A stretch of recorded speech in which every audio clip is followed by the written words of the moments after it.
It's not often as I do these daily devotions that I share about consecutive verses, but that's what I want to do today. Yesterday, I spoke from Romans 15:13 about the God of hope filling you with joy and peace. And today, I want to look at the very next verse, verse 14. And this is another in the series of one another verses that Paul mentions about how we are to relate to one another in the church. He writes, I myself feel confident about you, brothers and sisters, that you yourselves are full of goodness, filled with all knowledge, and able to instruct one another. One of the responsibilities that we have as disciples and followers of Christ is to instruct one another. But where does the ability, where does the authorization, the validity come from for me to instruct someone else or for you to instruct someone else? Well, Paul mentions a couple of things. First of all, he says, I feel confident that you are full of goodness. Frankly, I don't want to learn from someone who's not full of goodness. I don't want to be instructed by somebody who's full of evil or wickedness or selfishness or anything that is opposed to God's good and gracious will.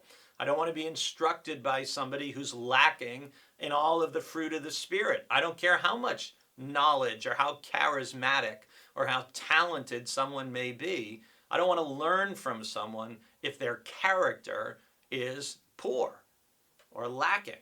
So if we're going to instruct one another, we want to learn from people who are full of goodness. And you may be self-deprecating and say, well, I'm not full of goodness. I'm only at like 60% or 70% or something.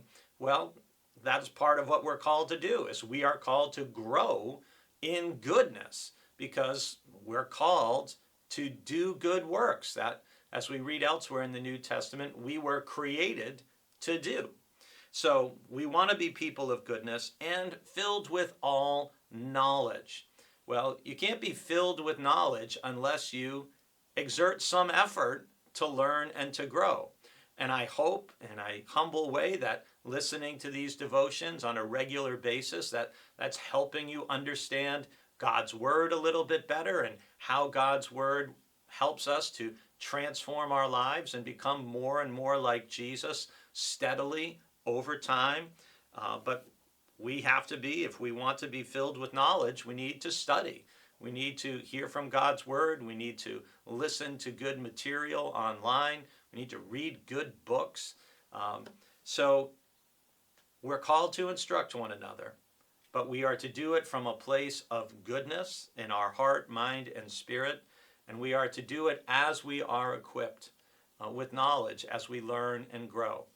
And I often use the example that every Paul needs a Timothy, somebody who is younger, further, not as far along in the spiritual journey as we are, who we can share with out of the goodness of our life and our discipleship and our knowledge.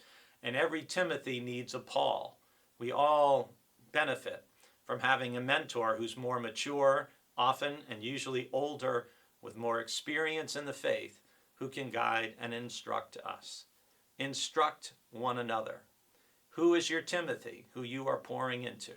Who is your Paul, who you're still learning from?